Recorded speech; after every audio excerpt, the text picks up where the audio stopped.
Hi everyone, this is Poonam. आप सभी का स्वागत है मेरे YouTube channel BEd classes by Poonam Sharma. जैसे कि आपको पता है बीएड फर्स्ट ईयर की डेट शीट आ चुकी है। जो आपके एग्ज़ाम है 13 अगस्त से स्टार्ट है। ठीक है, तो आप लोगों के लिए मैंने मेन पेपर 1, पेपर 2, पेपर 3 के इंपॉर्टेंट क्वेश्चन करा दिए हैं। ठीक है, आप प्लीज़ उन क्वेश्चन को कर लीजिए। जो मैंने आपको इंपॉर्टेंट क्वेश्चन बताए हैं उनके आंसर्स भी करवाए हैं। ठीक है, ये आंसर मैराथन क्लास में करवाए हैं। ठीक है, ये मैराथन क्लास उन्हीं बच्चों को अवेलेबल होगी जिन्होंने मेरे चैनल को सब्सक्राइब कर रखा है। ठीक है, साथ ही और टेलीग्राम चैनल को भी ज़रूर ज्वाइन कर लेना। इसका लिंक मैं डिस्क्रिप्शन बॉक्स में डाल दूँगी। ठीक है, आज के सेशन में हम जो डिस्कस करने वाले हैं लर्निंग एंड टीचिंग का यूनिट 2 से इम्पॉर्टेंट क्वेश्चन डिस्कस करने वाले हैं। ठीक है, जैसा कि आपको पता है मैंने यूनिट 2 से आपको स्ट्रेटजीज ऑफ टीचिंग के 4 स्ट्रेटजीज करने के लिए बोला था। ठीक है, जिसमें हम ऑलरेडी सिमुलेशन टीचिंग हम डिस्कस कर चुके हैं। ठीक है, ब्रेनस्टॉर्मिंग डिस्कस कर चुके हैं। आज हम जो टॉपिक के बारे में बात करने वाले हैं वो है डिमॉन्स्ट्रेशन टीचिंग। ठीक है, डिमॉन्स्ट्रेशन मेथड। ठीक है, इसको हम ईजिली समझेंगे। इसके अंदर हम क्या क्या डिस्कस करेंगे, इसके मीनिंग को, इसके कैरेक्टरिस्टिक्स को, इसके स्टेप्स को, इसके डिमेरिट्स को एंड क्या क्या सावधानी रखनी चाहिए जब हम इस मेथड का यूज़ करते हैं। ठीक है, काफ़ी इंपॉर्टेंट सेशन है। ये क्वेश्चन आपके शॉर्ट नोट में आता है तो इसको ध्यान से समझिएगा। चलिए आज का हम सेशन स्टार्ट करते हैं। सेशन को स्टार्ट करने से पहले सेशन को सब्सक्राइब, लाइक एंड शेयर ज़रूर कर दें। जितना आप सेशन को लाइक शेयर करेंगे उतना ही आप लोगों के लिए और वीडियोस प्रोवाइड कराई जाएगी। तो आप अपने फ्रेंड्स के साथ व्हाट्सएप ग्रुप है, कॉलेज का ग्रुप है, बीएड में ज़रूर शेयर करें। ठीक है, चलिए आज का हम सेशन स्टार्ट करते हैं। Demonstration method. ठीक है, डिमॉन्स्ट्रेशन को लेक्चर कम डिमॉन्स्ट्रेशन मेथड भी कहा जाता है क्योंकि इसमें दोनों को ही गुणों का यूज़ किया जाता है। ठीक है, अब लेक्चर का मतलब क्या होता है। ठीक है, सबसे पहले लेक्चर का मतलब क्या होता है। जब टीचर क्लास में आती है, ठीक है, जब उसको कोई टॉपिक समझाना होता है तो वो किसके माध्यम से समझाते हैं, लेक्चर के माध्यम से, भाषण विधि के द्वारा। ठीक है, अब इसी के साथ साथ जब टीचर आती है, ठीक है, लेक्चर के साथ साथ वो डिमॉन्स्ट्रेशन कुछ क्रिया करके दिखाती है। ठीक है, या फिर किसी वस्तु को दिखाकर समझाती है तो उसको क्या बोलते हैं, डिमॉन्स्ट्रेशन मेथड। ठीक है, इसको डिटेल में समझते हैं। इस विधि में व्याख्यान विधि और प्रदर्शन विधि दोनों के गुणों को शामिल किया जाता है। इस विधि में शिक्षक व्याख्यान विधि की मदद से सैद्धांतिक भाग थ्योरी की व्याख्या करता है। ठीक है, थ्योरी को किसके माध्यम से समझाया जाता है, व्याख्यान के माध्यम से समझाया जाता है तथा चित्र और कथनों का उपयोग किया जाता है। ठीक है, तो ये किस में आ जाएगा, जब चित्र और कथन का यूज़ करेंगे तो वो किस में आ जाएगा, डिमॉन्स्ट्रेशन में। तब सैद्धांतिक भाग को स्पष्ट करने के लिए वह प्रयोग प्रदर्शन करते हैं। ठीक है, उसका दिखाया जाता है। विद्यार्थी को कक्षा में कुछ क्रिया करके दिखाने की पद्धति को ही क्या कहते हैं, प्रदर्शन विधि कहते हैं।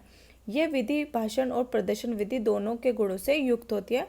इस विधि के अंतर्गत शिक्षक कक्षा में प्रयोग करके दिखाता है और बीच बीच में प्रश्न भी पूछता है। इसमें सभी छात्र छात्राएं क्या होते हैं, एक्टिवली पार्टिसिपेट करते हैं। ठीक है, क्योंकि बच्चों की जो देखने और सुनने की जो इंद्रियां हैं वो क्या होती है, एक्टिव होती हैं। तो ये काफ़ी अच्छा मेथड है। ठीक है, लेक्चर डिमॉन्स्ट्रेशन मेथड। ठीक है, जैसे मैम आपको साइंस, कोई भी जब अध्यापक आपको साइंस का टॉपिक पढ़ाता है तो साइंस में क्या होता है, थ्योरी भी होती है और प्रैक्टिकल भी करना होता है। ठीक है, उसी को हम क्या कहते हैं, डिमॉन्स्ट्रेशन मेथड कहते हैं। ठीक है, तो लेक्चर थ्योरी आपको लेक्चर के माध्यम से समझाई जा रही है, जो जहाँ पे आपको एक्सपेरिमेंट कर रहे हैं। ठीक है, आप लैब में जाते होंगे ना, वहाँ पे आपको क्या करके दिखाया जाता है, डिमॉन्स्ट्रेशन करके दिखाया जाता है। ठीक है, कुछ क्रिया करके दिखाई जाती है। अब इसकी विशेषता क्या है, डिमॉन्स्ट्रेशन मेथड की विशेषता क्या है, इसमें विद्यार्थी पूरी तरह से एक्टिव होते हैं। इसमें छात्र वस्तु को प्रत्यक्ष रूप से देखते हैं। ठीक है, जो भी वस्तुएं यूज़ की जा रही है उसको डायरेक्ट रूप से देखा जाता है, इसलिए उन्हें किसी झूठी कल्पना का सहारा नहीं लेना पड़ता है। यह विधि सिंपल है। ठीक है, और इसमें अन्य विधि के मुकाबले समय भी अधिक कम लगता है। ठीक है, यह योजनाबद्ध विधि है। ठीक है, प्लानिंग बेस्ड मेथड है। प्रदर्शन सरल व धीमी गति से होता है। जो डिमॉन्स्ट्रेशन करके दिखाया जाता है वो काफ़ी इजी और स्लो स्पीड से होता है। इस विधि में छात्र छात्रों का ध्यान केंद्रित किया जाता है। अब इसके क्या क्या स्टेप्स है, प्रदर्शन विधि की व्याख्या से संबंधित कौन कौन से स्टेप्स को फॉलो किया जाता है। ठीक है, इसमें क्या होता है, अध्यापक की भूमिका होती है, शिक्षक की कोई भूमिका नहीं होती है, ठीक है। इसमें क्या करते हैं, अध्यापक को ही सारे स्टेप्स फॉलो करने पड़ते हैं, ठीक है। तो ये जब इसके स्टेप्स रखोगे तो अध्यापक को ध्यान में रख के करना, ठीक है। पहला स्टेप क्या है, योजना की तैयारी। सबसे पहले जो अध्यापक है वो योजना की तैयारी करता है, प्लानिंग एंड प्रिपरेशन करता है, ठीक है। तो वो तैयारी कैसे कि उसको कौन सा टॉपिक पढ़ाना है, ठीक है, उसको लेसन प्लान कैसे तैयार करना है, ठीक है। जो जो उसने उपकरण यूज़ किए तो उसको सबसे पहले वो क्या करे, खुद ही प्रयोग करके रिहर्सल करे, और फिर उपकरणों को व्यवस्थित रखना, ठीक है। जो जो उसको उपकरण रखने हैं, जो जो बच्चों को दिखाना है उपकरण, उसको एक जगह पे रख ले, ठीक है, ताकि बाद में कोई दिक्कत ना आए, ठीक है। फिर पाठ प्रस्तुत करना, ठीक है। अब टीचर को क्या करना है, चैप्टर को इंट्रोड्यूस करना है, तो वो चैप्टर को कैसे इंट्रोड्यूस करेगी। फिर शिक्षण कौन से टीचिंग मेथड को यूज़ करेगी बच्चों को समझाने के लिए। फिर एक्सपेरिमेंट करना है, फिर उसके बाद ब्लैक बोर्ड कार्य भी करना है। ये स्टेप्स को फॉलो किया जाता है। अब इसके डिमेरिट्स क्या है, दोष क्या है इस मेथड के। इसमें छात्र खुद से प्रयोग नहीं कर पाते हैं। इसमें क्या करते हैं, अध्यापक ही बच्चों को प्रयोग करके दिखाते हैं।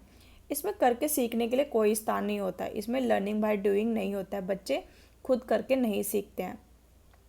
इसमें व्यक्तिगत विभिन्नता का ध्यान नहीं रखा जाता है, ठीक है। व्यक्तिगत विभिन्नता बताइए, कोई भी दो व्यक्ति एक जैसे नहीं होते, तो इसमें क्या होता है, व्यक्तिगत विभिन्नता का ध्यान नहीं रखा जाता है, सभी को एक ही तरीके से समझाया जाता है। विद्यार्थी केंद्रित नहीं है, ये जो मेथड है विद्यार्थी केंद्रित नहीं है। व्याख्यान प्रदर्शन विधि की भूलें, ठीक है। जब इस मेथड का यूज़ किया जाता है तो कौन कौन से कॉमन एरर्स हो जाते हैं, ठीक है। श्याम पाठ पर समय समय पर प्रयोग ना करना। शिक्षक क्या होता है, जब किसी चीज़ों को बच्चों को समझा रहा होता है तो वो ब्लैक बोर्ड पर लिखना कभी कभी भूल जाता है, ठीक है। प्रदर्शन से पहले उपकरण को तैयार करके रखना, ठीक है।